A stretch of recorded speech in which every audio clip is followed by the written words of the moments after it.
Welcome to the Jill on Money podcast. It is Sunday, September 26th. I wonder who the Jets are going to lose to today, Mark. Oh, I see. It is the Broncos. It's the 4:00 game. So I will have to join in at around 6 to see where the damage is. I guess the only good news is that I have a shot at really sort of channeling my inner upstate person and root for Buffalo all in. That's really probably the best thing I could do at this point. All right, we digress. Today is Sunday. It is a football Sunday. And it is also Sunday, which means it's the second part of our interview with our guest. And our guest this weekend, a fantastic guest, Stacey Vanek Smith. She is one of the hosts of The Indicator. It's the NPR podcast, very popular. It's fantastic. Stacey and I are friends, so that's why we sound so normal just talking to each other. And her book is called Machiavelli for Women, Defend Your Worth, Grow Your Ambition, and Win the Workplace. Here is the second part of our interview with Stacey Vanek Smith. Talk a little bit about the hot box. What's the hot box and how is it applicable in our day-to-day lives of navigating our careers? I am not a natural athlete, Jill. I was on a t-ball team, though, early on, and I got a hit, which was very rare. So it really, love that. It really imprinted. But it was like I hit the ball, it was like a grounder or something, but I was running around bases and I was like running from second to third or first to second, I think. And the outfielder threw the ball to the second baseman. So the second baseman standing there holding the ball, but I wasn't at second base yet. I was between bases. So I turned around and ran back to first base. And the second baseman threw the ball to the first baseman.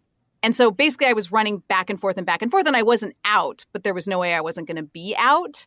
And so that was the image that came into my head when I was looking at some of the research around women in the workplace, which is that there are these associations that people reveal. There's a big project at Harvard that has been that's amazing, and you can take a quiz online where you see what associations you have. And of course, I had associations that horrified me about my own gender, but one of the things that happens is the qualities people associate with like a good woman, like qualities people think are optimal in women are like compassion, modesty, nurturing, empathy. I mean, these are beautiful qualities, right? I mean, there's nothing wrong with those things. The world needs more of them. But the qualities people associate with a leader are assertive, doesn't care too much what people think, independent, strong.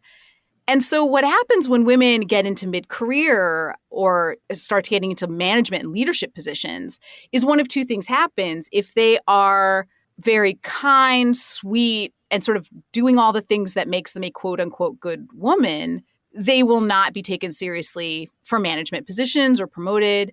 If they are displaying a lot of sort of assertive leadership qualities, people won't like them.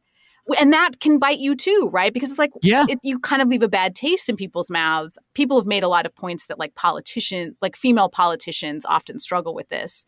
If you are super nice, you never get anywhere.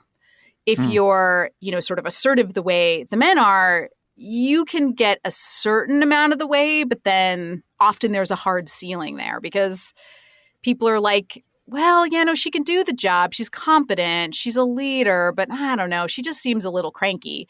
And meanwhile, like men just have a much greater latitude for how they can act and still be seen as credible leaders. And so that's the hot box. You're sort of trapped between these two sets of expectations and there's kind of no winning. I mean, on one hand, it's so believable. And I also think it sort of immobilizes us. Yeah. Because we do get stuck there. And you're sort of you're bouncing back and forth, right? And then you don't know how to get unstuck. It's like you can give yourself permission to get unstuck, but man, that's a rough place to be. There are some women who are not very nice to other women in the workplace. It's true, yes. So I feel like there's a few types of people like that. One is the older, like I call it the old 1980s investment banker, like tough crap girly. I had to go through all this crap. I'm going to put you, it's like a hazing thing. I'm going to put you through the same hazing that any man would because I got through it. Yeah. So I dealt with that. I knew that on Wall Street. That was one type.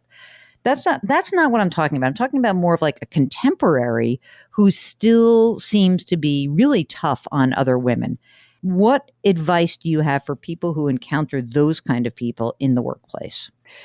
Yes. I mean, this is something, actually, this was a chapter that came up later because so many of the women I talked to said, are you going to do a chapter on women who are like target other women in the workplace? So many people said that to me that I was like, well, this is clearly an issue. And I started looking into it. And in fact, this is a thing that happens. Really annoyingly, it is called the queen bee syndrome. Ugh. But it happens in workplaces where there aren't very many women in high places. And so what develops is this sense of tokenism, right? It's like, okay, there can be one girl, I'm the girl. So suddenly, like any other woman becomes a threat, right? Mm-hmm. It's like, well, wait, she's younger than me. She can use Slack. Like, oh my God, like I've got to take her out while she's still new and fragile. No, but this happens a lot. So what do? Someone does something to you, like an aggression on social media, in a meeting, whatever it is. You wait a bit for, like, at least for me, like for the emotion to pass. I tend to be very emotional, and that's just like not a good place to be in to approach people like this, because you want to be kind of firmly, to use a very new agey phrase, but I'm in Brooklyn, I'm drinking fancy, like in your power. Do you know what I mean? Like you want to be like grounded. You want to be like, I'm feeling good. I'm not being emotional. I can like calm down. I can do this. Exactly. And then you said, hey, I noticed this social media post. I was really surprised to see that. I'd love to talk with you about it. But it takes some courage to do that confrontation, but in a really professional way. You're like, hey, I'd love to talk with you about this. And then just having the conversation, hey, I noticed this post. It felt like it was about me. Like, is there something that you're wanting to say to me? But suddenly Machiavelli makes the point that Machiavelli's a little cynical about people in general, but he's like, people are essentially a little bit lazy. And so if you make something troublesome or difficult, people are way less likely to do it. So if messing with you suddenly becomes like 30 minutes of like, let's talk and like, uncomfortable conversations, people are a lot less likely to mess with you. I sort of feel like it's a little bit of the bully syndrome also. I worked with a woman who was really bad to women, really, really, really bad to women. And I noticed it. I called it out to some of her superiors, and they were sort of like, doesn't seem like that big a deal. It struck home for me because I was promised a bonus of a certain amount. I got the bonus, and it was half the amount I was promised. Jeez. And so From this woman. I went to this woman, and I had lots of information. In other words, I had gone like 5 levels above her, because I knew some people who were higher ups. And I went to find out, like, did everyone take a haircut on their bonus, or is it just me? No. Like, the division got full bonuses. You should have gotten this full bonus. Da, da, da. And so I then went into her office. I had said, do you have some time? I'd like to talk about the bonus situation. And she was a very scattered person in many ways. Oh, and that's a powerful defense mechanism. Oh, there's no time. I'm sorry. I'm on deadline. Yeah. Yes. And so I said, that's fine. I can wait till you're ready to focus. And then I shut the door. And this is what I said, which is, I am not proud of this. So again, you put yourself out there in the book. And I think that that takes a lot of courage. So I said to her, I was given half my bonus. And she goes on and starts like sputtering nonsense. And I looked at her and I said, on one hand, I think you're just a liar. And on the other hand, I think you think I'm stupid. And I said, I don't know which one's worse. Oh, don't mess with Jill. It was tense. And she was like backtracking, and she blamed someone else. And I said, I know that's not the case. And I said, I want to be clear. I will never forget this, how you screwed me on this. And there's nothing you can do except send me the money you owe me to make it right. And that was it. And the weirdest thing happened. Like, I did screw her on something. Like, they thought I was going to do something. I was going to stay on, and I left, and they were like freaking out that I left. Why were you leaving? It was so obvious. And she threw me a going away party. Whoa. Like a huge party, like that you would have done for your best friend. The whole thing is the weirdest thing ever. And I was like, why did I lose my crap with her? I shouldn't have ever said anything, but whatever. I did it. And that's why I think when the situation comes up, like every time I feel somewhat disappointed in a woman, I handle it so much better every time it happens. But it's happened quite a bit in my career, I have to be honest. Well, this does happen a lot because I think there often is a feeling of like scarcity when you get to a certain position as a woman. It's like, oh, that movie, The Highlander, it's like there can be only one.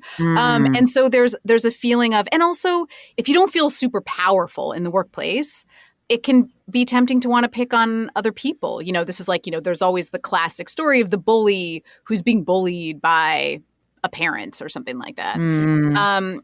Obviously bullying does not come from a place of like great confidence or, personal empowerment, right? It comes from fear. Yeah. And I think a lot of women are scared often in the workplace. They're scared and they feel insecure and they see someone coming up and it's just like, you're the person who's a little lower on the pecking order. It's like you're the person that they think they can get away with picking on. I think your reaction with this woman, the thing that I think she probably responded to was it was totally genuine. It was very emotional and maybe you'd want to do it differently, but it was honest. It was genuine. It was an honest reaction, and it was not a victim reaction at all. Yeah. Yeah. I mean, the thing that's interesting as I retell the story and I hear myself say it is that I had every advantage in the world because I was the person who came in at a different point where I had financial security. I had saved a lot of money. It's like all the things that make you more confident. And as you said, like a lot of people, they don't have the confidence to be able to do it. But part of the reason you don't have the confidence is you need your goddamn job. Yeah. And so you sit there and you do take it. And I think that one of the reasons why I have been like always banging the drum that women, like, you need to be able to create some safety net for yourselves is that you don't know it and you don't want to be in that position. I think that's the word. It's so debilitating. It really is. Okay, do you need some help? Are you in the hot box? Are you between one place and another and you don't know how to get out of either end? You don't know what to do? Why don't you give us a shout? You can always send us your career questions, your money questions. Just go to JillOnMoney.com, hit the contact button, or you can email us, askjill@JillOnMoney.com. While you're on the website, you can always subscribe to our sister broadcast. It's called Eye on Money. Okay, thank you so much for listening. We would very much be appreciative if you could lift somebody up today. Maybe it's a Jets fan. They'll need your help. No, someone real. Come on. Grit, growth, grace, little gratitude. We'll talk to you tomorrow. Thanks for listening.